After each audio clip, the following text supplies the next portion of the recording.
Good morning. Myself, Dr. NEETA MISRA, Professor and Head, Department of Oral Medicine and Radiology, BBD Dental College, BBD University, Lucknow. I am here to give a lecture on a very important topic in our subject, that is oral cancer. As we know, oral cancer is a very deadly condition in mankind, and we have to be very vigilant on that point of view. So for that reason, we should know what is oral cancer. Otherwise, we won't be able to treat it. So by knowing this, in layman's term, we tell it as mouth cancer and cancer of the lining of lips, mouth, upper respiratory tract. It is mostly that it starts with palest white patch and then turns to red patch, later on ulcers, and go on. So to treat it, we have to treat it very in very starting stage, very early in its life. So for that, we should know some terminologies. In the study of oral cancer, terminologies are important to know, to talk among the fellow doctors. In that, neoplasia is one word. Neoplasia means new growth. But growth is good. Why this growth is not good? This growth has abnormal, excessive, uncoordinated, autonomous and purposeless growth. This is a proliferation of cells which kind of goes on and takes up whole body to create a panic among the people. The branch which we study, that is oncology. The study of cancers is known as oncology. Onco means cancer, logy study. Third slide, anaplasia. Anaplasia is lack of differentiation and characteristic features of the cells. Most malignant tumors, depending on the degree of differentiation, the extent of anaplasia is also variable. Like how much more it is differentiated, it is better. But it has lost its original structure, original cell mapping. That's why it is more dangerous. So malignant cells have lots of anaplasia. Then comes the term hyperplasia. So what is hyperplasia? It is abnormal increase in the number of cell and organ or tissue. So numbers are going on increasing when it is not required. Then also that means that is a hyperplasia. Fourth slide, dysplasia. Cell that looks abnormal under microscope but are not cancerous, means it is the time when we can reverse it back. It is dysplastic but not it is not going to be cancer if at this point of time we reverse it. If once the dysplasia has crossed, it is moderately dysplastic, then we have to treat it, not reverse it. Then a word which is very important, that is metastasis. What do you mean by metastasis? Means transformation to other place. So when there is a metastasis, that primary is somewhere and secondary arises somewhere else, that is metastasis. So tumor masses are lost somewhere away from the primary site, that is metastasis. Then anaplastic. Anaplastic, it describes rapidly growing and not of the original cells. So that is anaplastic. Then there one more word is, that is angiogenesis. Angiogenesis is more of blood new blood vessels formation, which covers whole of the cancerous area, and that lots of like we see bleeding in the cancers, but that is because of angiogenesis. So body gets less of nutrition, less of blood, it goes to the cancer cells. For that reason we have to remove that. Then comes the word apoptosis. So apoptosis is a normal series of events in a cell that leads to a death, also called programmed cell death. We are trying treatment on that reason. This apoptosis is this is giving us help in treating the cancer cells. Then comes oncogene. Oncogene, there is no such gene in body which is actually oncogene, but later on in life, as transformations, as environmental carcinogens due to, we collect carcinogens every day. We collect while traveling, we collect in our food, we collect in our daily lives, and these carcinogens dishamper our routine, and they, our normal genes, start behaving as cancer genes or oncogenes, and those lead to mutations, and cancers are starting to, we see in, like we have seen in nuclear reactors, and people are working there, they get more of cancers. People working with radiations, they get more of cancers. So these kind of mutations are there. Then in a oral cancer, we would like to represent the majority of head and neck cancer, that is 90% of are squamous cell carcinomas. And the exposure factor, or we can say it is not etiologic, they create as the etiology, that is tobacco, smoking, and many more such abusive habits are there which can be prevented. So the irony is this is the disease which can be prevented. So this disease is more in prevalence is seen in men because of more use of tobacco, more use of cigarettes, more use of alcohols, and traveling is more. These kind of things make men prone to oral cancers. But now things are changing. Females are also getting that kind of habits, and they are also getting in the trap of oral cancers. So as a developing country has less, but developed countries are having more. So in American Society of Cancer Society has told that incidence of oral cancer is around more than 3 lakhs or 2.1 of total cancers, and approximately 1,45,000 are fatalities every year. If oral cancer and cancer of nasopharynx, pharynx, larynx, salivary gland are around 5% of total body cancer. In males, cancer represents 4% of the total body, and oral cancer accounts for 2% of cancer deaths in male and female. This oral cancer increases approximately 95% of people are more than of 40 years of age, and average age is around 60 years.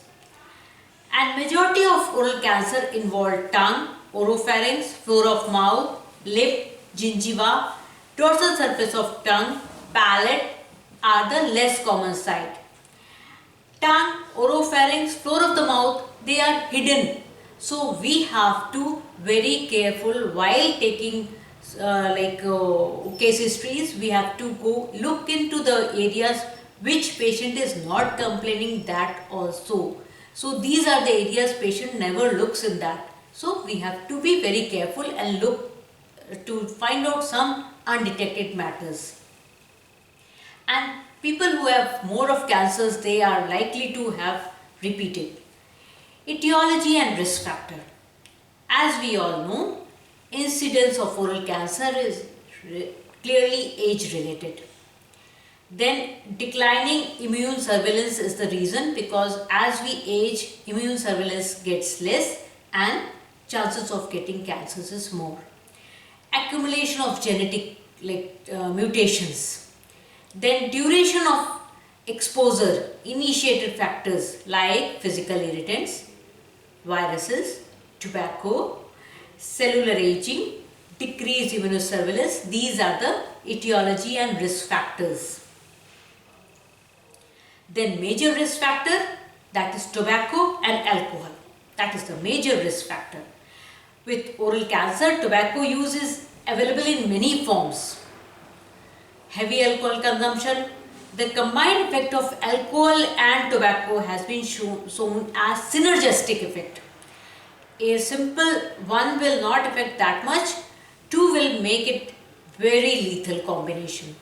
So risk of developing oral cancer is 5 to 7% more in smokers than in non-smokers. Now when we talk about areca nut and betel quid, we know areca nut and betel quid are the most common problems in our society, and it has to be banned or check should be there. Some age and family history of cancer. Age indicates the temporal component in the biochemical, biophysical process of cell problems are there, and transformation and reduction of the immune system competence is also there.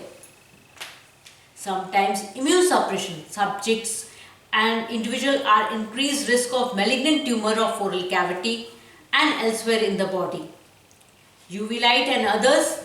A higher incidence of lip cancer compared to the one of labial mucosa confirms the role of sun exposure in carcinogen than in tobacco. So in our country, like we know, we have both sun exposure and tobacco consumption, which becomes a more problem situation.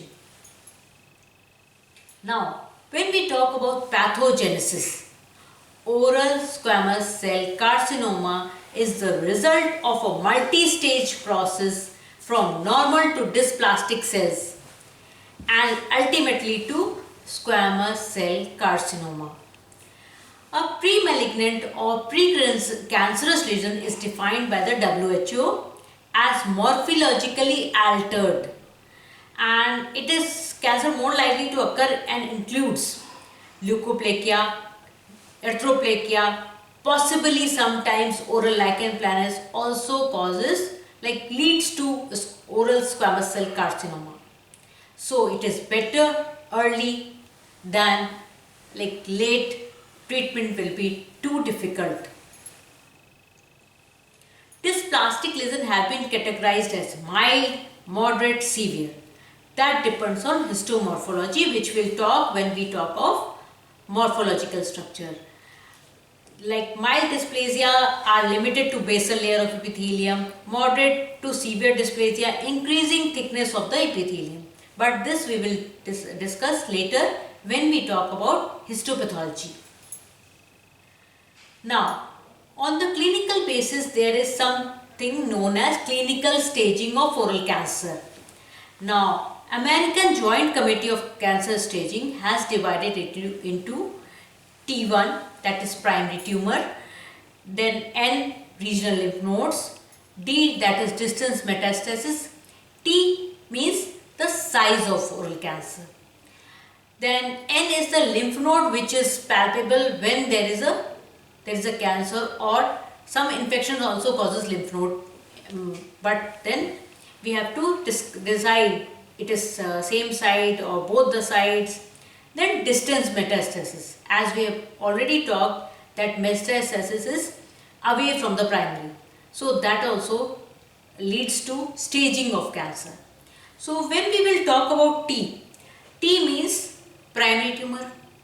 So T1, that is tumor that is less than 2 cm in size. T2 between 2 and 4 cm. And T3 when it is more than 4 cm. So in mouth 4 cm is extremely high. Anything more than that is T3. Then we will talk on N. N means regional lymph nodes. as regional lymph node, when there is no clinically palpable lymph node, that means N0. There is no lymph node. When we talk about N1, N1 means clinically palpable. We can palpate homolateral cervical lymph node, not fixed, and no metastasis suspected. That is N1. N2, both the sides.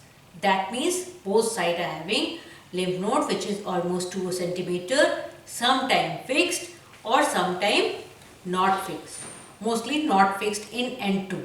Fixed will be, if it is fixed then it goes to N3. Clinically palpable any size but fixed. That means it is N3. Then we talk about metastasis.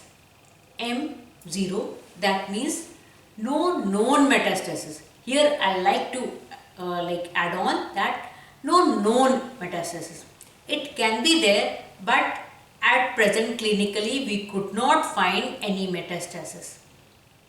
Then M1. As soon as we get M1, that means clinical or radiographically there is a secondary also. That means patient has metastasis. This metastasis is very important to know the stage of oral cancer. So if it's stage 1, because it is very often like patient asks, Dr. Saab, हमारा कौन सा stage है? So for that reason we have to tell the stage. And how it is stage is decided? It is T1. T1 means, stage 1. Stage 1 means T1, N0, M0. Means T is almost 2 centimeter. There is no lymph node, no metastasis. And it is very good to know about this patient because chances of prognosis is very good. Then stage 2. Stage 2 means T is around 2 to 4, N is again 0, M is 0, no metastasis. Then comes the stage 3. Stage 3 is T3, means it is almost 4 centimeter in size. Again lymph node is not there and no metastasis. T1, N1 means that cancer is 2 to 4 cm, between 2 to 4, but there is lymph node, but no metastasis, again stage 3. Then T2, N1, M0 is also stage 3. Then stage, it is 4 centimeter, and again N is 1 and M is 0, then also stage 3. But as soon as there is N2 or M1, any T1, T2, N1, but M1, as there is a metastasis, the chances is we have come to stage 4. That stage 4 prognosis becomes difficult. We can say prognosis is not so good. We can't say that we can't treat and it can be not healed. It can be healed. Nowadays patients of metastasis are also coming back and it is being treated. But for clinical purpose, as we talk between the clinicians, we can tell the only one word, what is the M1 or M0 or what is the stage. For that reason, the clinician will understand the whole history. So this kind of thing is important for us to know. Then if there is a persistent lesion, what we should do? We should do biopsy. That can be incisional, excisional, depending on the it is T2 or T1. If it is T2, we will not advise biopsy. We will advise incisional only, not excisional. Then there is a punch biopsy. In that also very small lesion is taken up. Brush biopsy, vital staining. These are the things which are for diagnosis purpose. But today's lecture we would like to end up with the starting of diagnosis. In next lecture we will take up the diagnosis part and the management part. For that reason we will come up again. Thank you.